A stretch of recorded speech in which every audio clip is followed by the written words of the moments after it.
Título: Ensaio teórico sobre as aparições. As manifestações aparentes mais comuns se dão durante o sono por meio de sonhos. São as visões. Os limites desse estudo não comportam o exame de todas as particularidades que os sonhos podem apresentar. Resumiremos tudo dizendo que eles podem ser uma visão atual das coisas presentes ou ausentes, uma visão retrospectiva do passado, em alguns casos excepcionais, um pressentimento do futuro. Também muitas vezes são quadros alegóricos que os espíritos não põem sob as vistas, para dar-nos úteis avisos e salutares conselhos. Se trata de espíritos bons, para induzir-nos em erro e nos lisonjear as paixões. Se são espíritos imperfeitos, os que nos apresentam. A teoria que se segue aplica-se aos sonhos como de todos os outros casos de aparições. Temos por nós que faríamos uma injúria aos nossos leitores se nos propuséssemos a demonstrar o que há de absurdo e ridículo no que vulgarmente se chama a interpretação dos sonhos. As aparições propriamente ditas se dão quando o vidente se acha em estado de vigília e no gozo de plena e inteira liberdade das suas faculdades. Apresenta-se em geral sob uma forma vaporosa e diáfana, às vezes vaga e imprecisa. A princípio, é quase sempre uma claridade esbranquiçada, cujos contornos pouco a pouco se vão desenhando. Outras vezes, as formas se mostram nitidamente acentuadas, distinguindo-se os menores traços da fisionomia, a ponto de se tornar possível fazer-se da aparição uma descrição completa. Os ademanes, os aspectos, são semelhantes aos que tinha o espírito quando vivo. Podendo tomar todas as aparências, o espírito se apresenta sob o que melhor o faça reconhecível, se tal é o seu desejo. Assim, embora como espírito nenhum defeito corpóreo tenha, ele se mostrará estropiado, coxo, corcunda, ferido com cicatrizes, se isso for necessário à prova de sua identidade. Esopo, por exemplo, como espírito, não é disforme.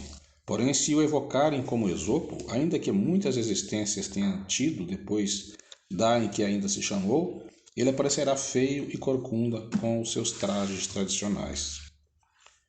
Coisa natural é que, salvo em circunstâncias especiais, as partes menos acentuadas são os membros inferiores, enquanto que a cabeça, o tronco, os braços e as mãos são sempre claramente desenhados. Daí vem que quase nunca são vistos a andar, mas a deslizar como sombras, enquanto as vestes compõem-se ordinariamente de um amontoado de pano, terminando em longo pregueado flutuante. Como a cabeleira ondulante e graciosa, se apresentam os espíritos que nada conservam das coisas terrenas.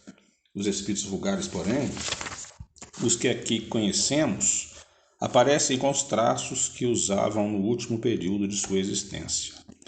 Frequentemente, mostram atributos característicos da elevação que alcançaram, como uma auréola ou asa, os que possam ser tidos por anjos, ao passo que outros trazem os sinais indicativos de suas ocupações terrenas. Assim, um guerreiro aparecerá com as suas armaduras, um sábio com livros, um assassino com punhal. Os espíritos superiores têm uma figura bela, nobre e serena. Os mais inferiores denotam alguma coisa de feroz e bestial, não sendo raro revelarem ainda os vestígios dos crimes que praticaram, ou dos suplícios que padeceram.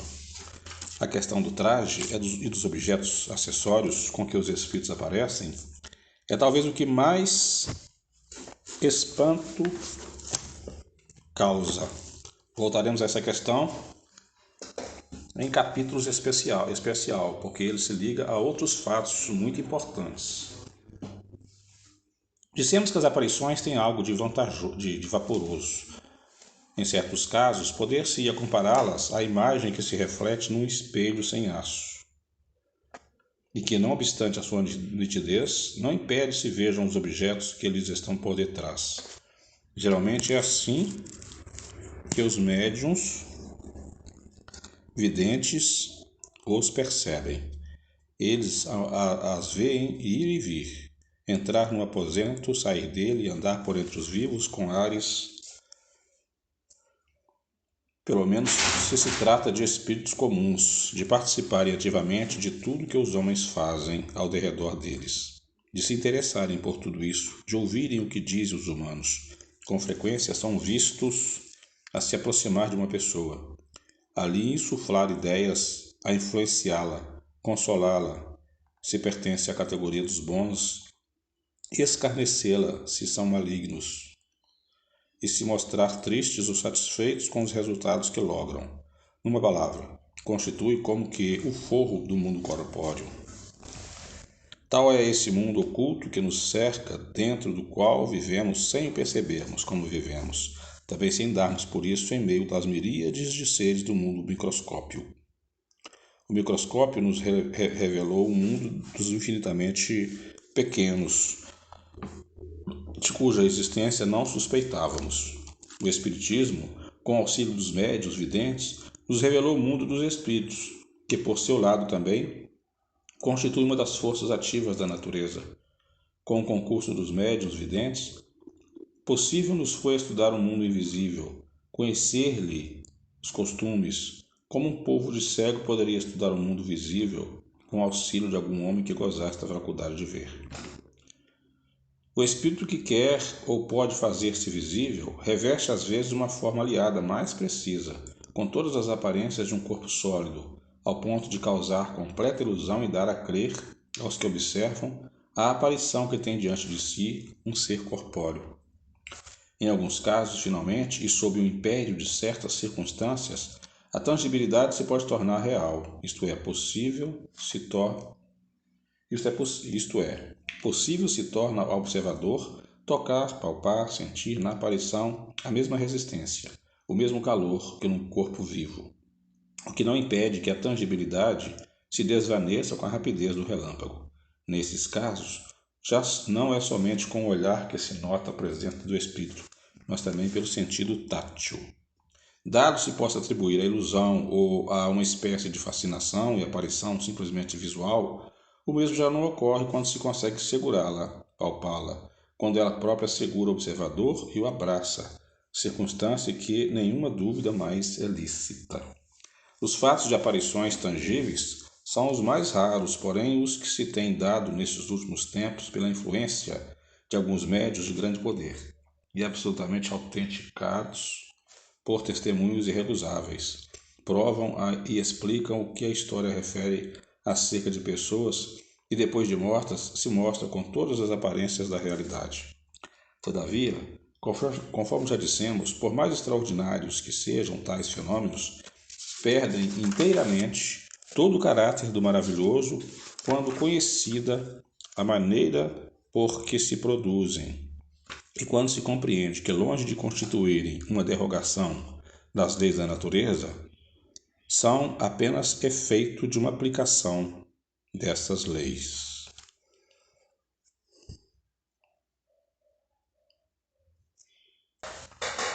Por sua natureza e em seu estado normal, o perispírito é invisível e tem isto de comum com uma imensidade de fluidos que sabemos existir, sem que, entretanto, jamais os tenhamos visto. Mas também, do mesmo modo que alguns desses fluidos, pode ele sofrer modificações que o tornem imperceptível à vista, quer por meio de uma espécie de condensação, quer por meio de uma mudança na disposição de suas moléculas. Aparece-nos, então, sob uma forma vaporosa. A condensação é preciso que não se torne essa palavra na sua significação literal, empregamos-la apenas por falta de outra e a título de comparação. Dizemos por ser tal que o perispírito adquira as propriedades de um corpo sólido e tangível, conservando, porém, a possibilidade de retomar instantaneamente seu estado etéreo e invisível. Podemos aprender esse efeito atentando no vapor que passa de invisibilidade ao estado brumoso, depois ao estado líquido, em seguida ao sólido e vice-versa. Esses diferentes estados do perispírito resultam da vontade do espírito e não de sua causa física exterior, como se dá com os nossos gases. Quando o espírito nos aparece, é que por seu perispírito no estado próprio a tornar visível. Mas para isso não basta sua vontade, porquanto a modificação do perispírito se opera mediante sua combinação com fluido peculiar ao médium. Ora, esta combinação nem sempre é possível, o que explica não ser generalizada a visibilidade dos espíritos. Assim, não basta que o espírito queira mostrar-se. Não basta, tampouco, que uma pessoa queira vê-lo. É necessário que os dois fluidos possam combinar-se, que entre eles haja uma espécie de afinidade e também, porventura, que a emissão do fluido da pessoa seja suficientemente abundante para operar a transformação do perispírito e provavelmente que se verifiquem ainda outras condições que desconhecemos. É necessário, enfim, que o espírito tenha permissão de se fazer visível a tal pessoa, o que nem sempre lhe é concedido, ou só o é em certas circunstâncias por motivos que não podemos apreciar. Outra propriedade do perispírito inerente à sua natureza etérea é a penetrabilidade. Matéria nenhuma lhe opõe obstáculo. Ele as atravessa todas, como a luz atravessa os corpos transparentes. Daí vem não haver tapagem capaz de obstar a entrada dos espíritos. Eles visitam o prisioneiro no seu calabouço com a mesma facilidade com que visitam uma pessoa que esteja em pleno campo. Não são raras, nem constituem novidade as aparições no estado de vigília. Elas se produzem em todos os tempos. A história as registra em grande número. Não precisamos, porém, remontar ao passado tão frequente. São nos dias de hoje, e muitas pessoas há que as têm visto e que as tornaram, no primeiro momento, pelo que convencionou chamar alucinações. São frequentes, sobretudo, nos casos de morte de pessoas ausentes que vêm visitar seus parentes ou amigos. Muitas vezes, as aparições não trazem um fim muito determinado, mas pode-se dizer que, em geral, os espíritos que assim aparecem são atraídos pela simpatia. Interrogue cada um as suas recordações, e poucos serão os que não conheçam algum fato desse gênero, cuja autenticidade não se poderia pôr em dúvida. Às considerações precedentes, acrescentaremos o exame de alguns efeitos de ótica que deram lugar ao singular sistema dos espíritos glóbulos. Nem sempre é absoluta a limpidez do ar, e ocasiões há em que são perfeitamente visíveis as correntes das moléculas aeriformes e a agitação em que as põe o calor. Algumas pessoas tomaram isso por aglomerações de espíritos e se eruditaram no espaço. Basta se cite essa opinião para que ela fique desde logo refutada. Há, porém, outras espécies de ilusão não menos estranhas, contra a qual bom é também se esteja precavido. O humor aquoso do olho apresenta pontos quase imperceptíveis, que hão perdido alguma coisa de sua natural transparência. Esses pontos são como corpos opacos ou suspensos no líquido, cujos movimentos eles acompanham. Produzem no ar, ambiente e à distância, por efeito do aumento e da refração, a aparência de pequenos discos, cujos diâmetros variam de 1 a 10 milímetros, o que parece nadar na atmosfera. Pessoas conhecemos que tomaram esses discos por espíritos, que as seguiram e acompanhavam a toda parte. Essas pessoas, no seu entusiasmo, tomavam como figuras os matizes da irisação, o que é quase tão racional como ver uma figura na lua. Uma simples observação fornecida por essas pessoas mesmos as reconduzirá ao terreno da realidade. Os aludidos discos ou medalhões, dizem elas, não só as acompanham como lhes seguem todos os movimentos. Vão para a direita, para a esquerda, para cima, para baixo, ou param conforme o movimento que elas fazem com a cabeça. Isto nada tem de surpreendente, uma vez que a sede da aparência é no globo ocular. Tem ela que acompanhar todos os movimentos do olho. Se fossem espíritos, forçoso seria convirem e estarem eles adstritos a um papel, por demais mecânico, para serem inteligentes e livres.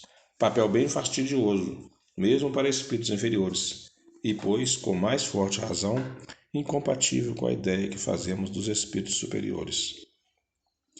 A verdade é que alguns tomam por maus espíritos os pontos escuros ou moscas amauróticas. Esses discos, do mesmo modo que as manchas negras, têm um movimento ondulatório, cuja amplitude não vai além da de um certo ângulo, concorrendo para a ilusão a circunstância de não acompanharem bruscamente os movimentos da linha visual. Bem simples é a razão desse fato. Os pontos opacos do humor aquoso, causa primária do fenômeno, se acham, conforme dissemos, como que em suspensão, e tendem sempre a descer. Quando sobem, é que são solicitados pelo movimento dos olhos, de baixo para cima. Chegados, porém, a essa altura, se o olho se torna fixo, nota-se que os discos descem por si mesmos e depois se imobilizam. Extrema é a mobilidade deles, porquanto basta um movimento imperceptível do olho para fazê-lo mudar de direção e percorrer rapidamente toda a amplitude do arco no espaço em que se produz a imagem. Enquanto não se provar que uma imagem tem movimento próprio, espontâneo e inteligente, ninguém poderá enxergar no fato de que tratamos mais do que um simples fenômeno óptico ou fisiológico. O mesmo se dá com as centelhas, que se produzem algumas vezes em feixes mais ou menos compactos pela contração do músculo do olho, que são devidas provavelmente à eletricidade fosforescente da íris, pois que são geralmente adstritas à circunferência do disco desse órgão. Tais ilusões não podem provir senão de uma observação incompleta. Quem quer que tenha estudado a natureza dos espíritos por todos os meios que a ciência prática faculta, compreenderá tudo o que elas têm de pueril.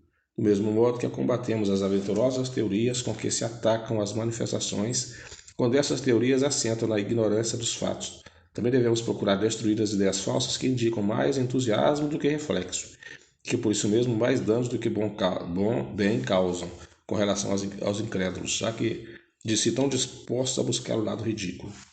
O perispírito, como se vê, é o princípio de todas as manifestações. O conhecimento dele foi a chave da explicação de uma imensidade de fenômenos e permitiu que a ciência espírita desse largo passo, fazendo-a enveredar por nova senda, tirando-lhe com todo o cunho de maravilhosa. Os próprios espíritos, porquanto notai bem que foram eles que nos ensinaram o caminho, tivemos a explicação da ação do espírito sobre a matéria, do movimento dos corpos inertes, dos ruídos e das aparições. Aí encontraremos ainda a de muitos outros fenômenos que examinaremos antes de passarmos ao estudo das comunicações propriamente ditas. Tanto melhor as compreenderemos, quanto mais conhecedores nos achamos das causas primeiras ou primárias. Quem haja compreendido bem aquele princípio facilmente por si mesmo o aplicará aos diversos fatos que se lhe possam oferecer à observação. Longe estamos de considerar como absoluta e como sendo a última palavra a teoria que apresentamos. Novos estudos, sem dúvida, se completarão ou retificarão mais tarde. Entretanto, por mais incompleta que ainda seja hoje, sempre pode auxiliar o estudioso reconhecer a possibilidade dos fatos por efeito de causas que nada têm de sobrenaturais. Se uma hipótese é uma hipótese, não se lhe pode, contudo, negar o mérito da racionalidade e da probabilidade, e como tal vale tanto, pelo menos, quanto todas as explicações que os negadores formulam para provar que nos fenômenos espíritas só há ilusão, fantasmagoria e subterfúgios.